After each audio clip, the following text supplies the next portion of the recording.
상대 도수와 그 그래프입니다. 249페이지고요. 먼저 왼쪽의 표 4, 관광객의 나이를 함께 보시겠습니다. 이 표 많이 보셨잖아요. 5글자로 뭐라고 부르죠? 맞습니다. 도수,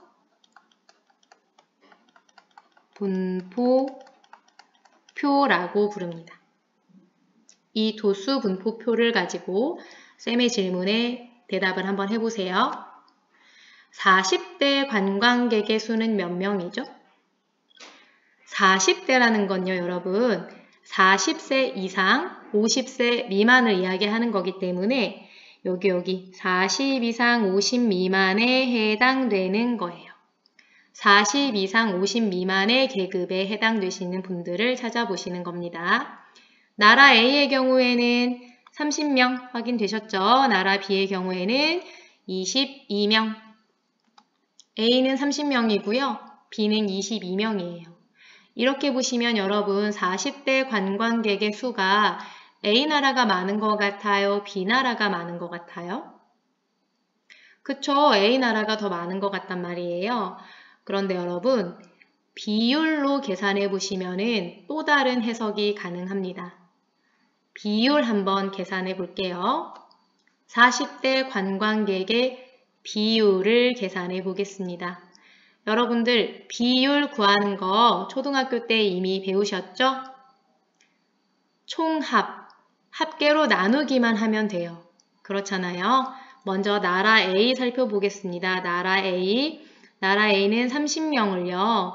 30명을 총합, 합계 200으로 나누면 돼요. 나눗셈을 중학교에서는 분수 모양으로 나타낸다고 말씀드렸습니다. 30 나누기 200, 다시 말해서 200분의 30을 소수로 계산해 보면은 0.15가 나오나 봐요. B도 마찬가지 방법으로 구할 수 있겠죠. B는 22를 총합, 합계 100으로 나누어 주시면 되겠습니다. 따라서 100분의 22가 될 거고요. 소수로 나타내 보면은 0.22가 됩니다. 이렇게 비율로 계산해 놓고 보니까 40대 관광객은 A 나라가 더 많은 것 같아요? B 나라가 더 많은 것 같아요? 네, 맞아요. B 나라가 더 많잖아요. 왜 이렇게 다른 해석이 되냐면은 총합, 합계가 서로 다르기 때문입니다. 도수의 총합이 다른 두 집단의 분포를 비교할 때는 도수의 총합, 합계가 다르면요. 도수보다는 비율이 보다 정확한 정보를 줍니다. 이 비율을 통계 시간에는 상대도수라고 부르는 거예요. 상대적인 비율, 상대적인 도수, 상대도수 이렇게 부르게 됩니다. 상대도수에 관해서 조금만 더 자세하게 공부해 보겠습니다. 250페이지입니다. 여러분들 우리 도수 가지고 분포표, 도수 분포표 만들 수 있었잖아요. 상대도수도 도수예요. 상대도수도 분포표 만들 수 있어요. 도수 분포표랑 거의 흡사하게 생겼잖아요. 똑같은 방법으로 만드시는 거예요. 왼쪽에다가는 무엇을 적어주기로 했냐면은 두 글자. 그렇죠. 계급.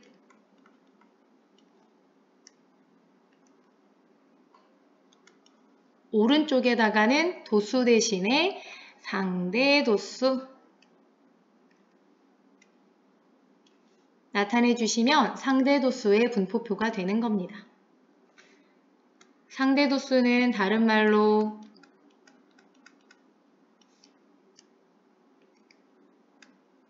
비율이라고 부르고요. 계산은 어떻게 하냐면은 도수를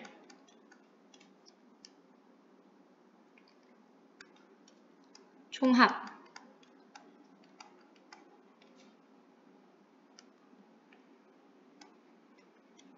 합계로 나누어 주시면 돼요.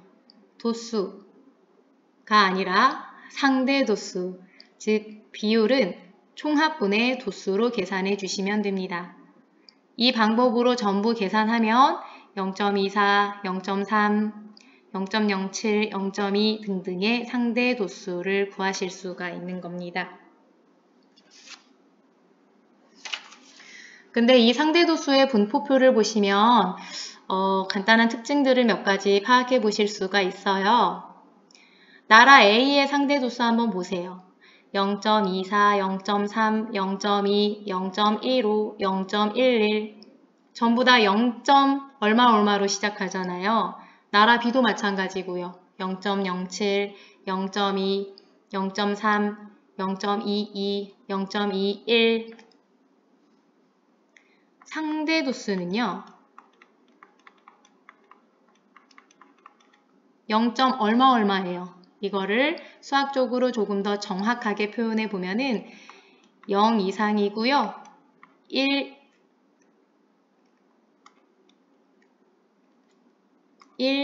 이하예요. 상대 도수는 0 이상 1 이하예요. 쉽게 얘기하면은 0. 얼마다. 왜 이런 성질을 가지게 되냐면 상대 도수를 이렇게 구하기 때문이에요. 이것과 관련해서는 개인적으로 조금만 더 생각해 보세요. 두 번째 특징이 하나 더 있는데요. 상대 도수도 총합, 합계를 구할 수가 있어요. 총합, 합계를 구해봤더니 나라 A도 1이고 나라 B도 1이고 상대 도수의 총합, 합계는요. 항상 1이 나와요. 이것도 마찬가지로 상대 도수 비율을 총합분의 도수라는 식으로 계산하기 때문인데요. 개인적으로 조금 더 자세하게 생각해 보시고 그래도 정 이해가 안 된다. 그러면은 다시 쌤한테 질문해 주는 걸로 하고 넘어가도록 하겠습니다. 표 만들었으니까 이번에는 그래프도 그려봐야 되겠죠? 도수의 그래프, 히스토그램과 도수분포 다각형 두 가지로 나타낼 수 있었잖아요. 상대 도수도 마찬가지입니다. 히스토그램과 도수분포 다각형 똑같은 방법으로 그리시면 돼요. 히스토그램, 직사각형 모양으로 나타내는 거 기억하시죠? 단지 왼쪽에는 도수 대신에 상대 도수, 도수 대신에 상대 도수를 나타내주면 된다. 도수분포 다각형은 어떻게 그렸더라? 직사각형의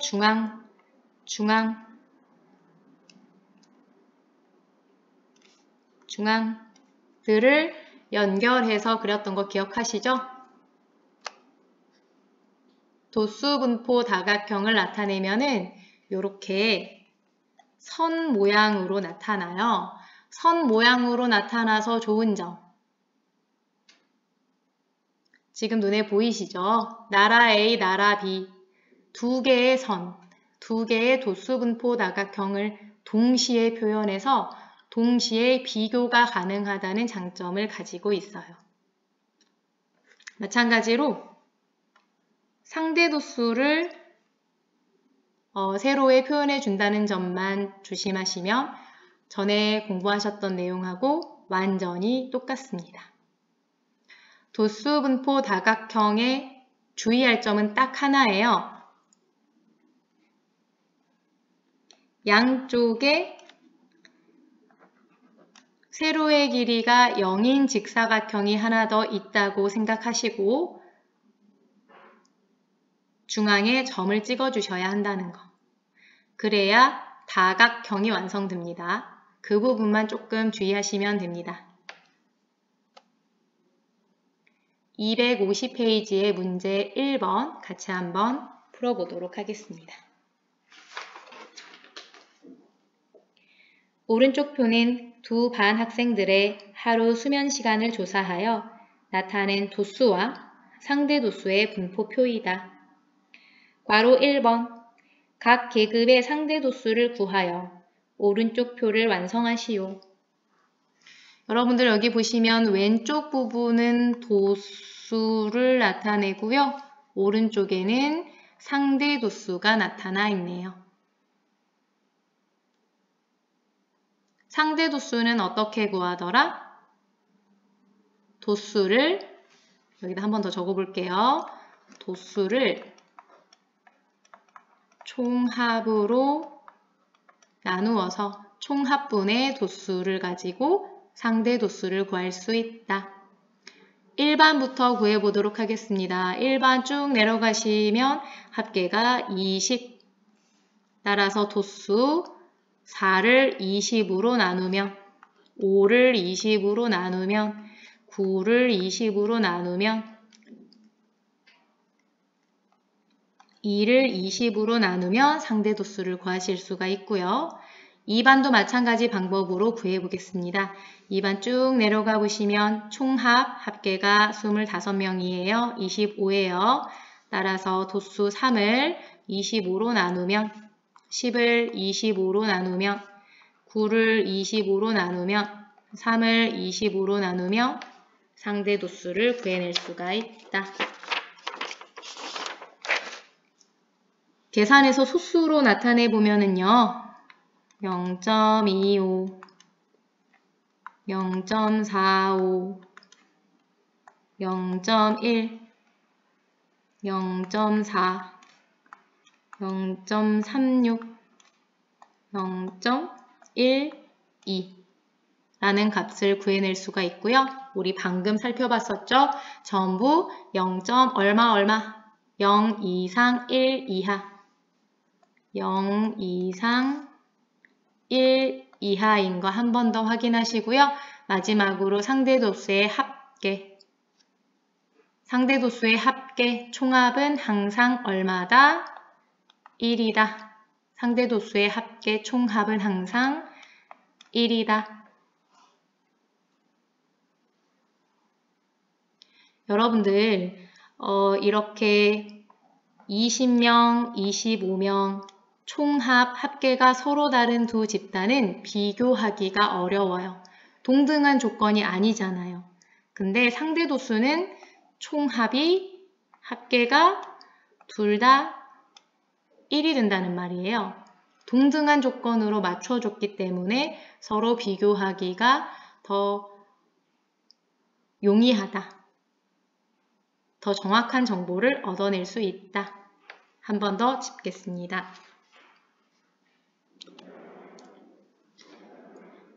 251페이지의 문제 2번도 같이 풀어보도록 하겠습니다. 다음 표는 어느 진로 체험에 참가한 두 학교 A, B 학생들의 만족도를 조사하여 나타낸 상대 도수의 분포표이다. 괄호 1번 두 학교의 상대 도수의 분포표를 도수 분포 다각형 모양의 그래프로 함께 나타내시오.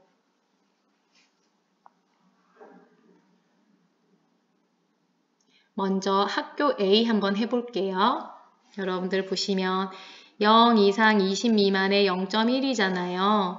0 이상 20 미만의 0.1 중앙에다가 점 찍는 거 있지 않으셨죠? 20 이상 40 미만 보세요. 얼마예요? 0.18. 20 이상 40 미만의 0.18이니까 0.2에서 두 칸 내려오면 될 거예요. 8이잖아요. 그쵸? 중앙에다가 점. 0.32는 0.3에서 두 칸 올라가면 되겠다. 2니까요. 중앙에다가 점 찍고 0.28은 0.3에서 두 칸 내려오면 되겠네요. 8이니까요. 중앙에다가 점 찍고 0.12, 0.1에서 두 칸 올라가서 중앙에다가 점을 찍겠습니다. 중요한 거, 놓치기 쉬운 거, 양 끝에다가도 세로의 길이가 0인 직사각형이 있다고 생각하시고 중앙에다가 점 찍기로 했던 거, 중앙에다가 점 찍기로 했던 거 잊으시면 안 되겠습니다. 여러분들은 자를 대고 예쁘게 선을 그으시면 됩니다.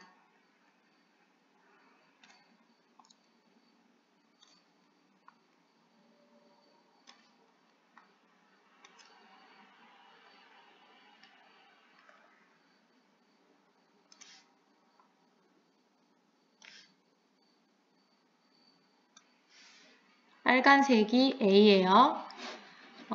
쌤이 선 색깔을 파란색으로 바꿔가지고 학교 B의 상대 도수 분포 다각형 또 한번 그려볼게요. 이번에는 학교 B입니다.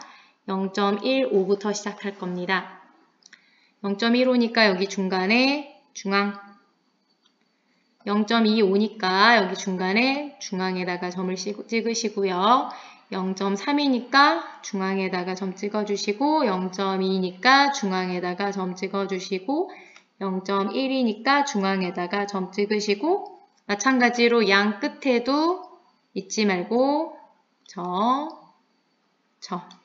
이제 자를 대고 예쁘게 선을 그으시면 됩니다. 여러분들은 성분으로 잘 표현하셔야 돼요.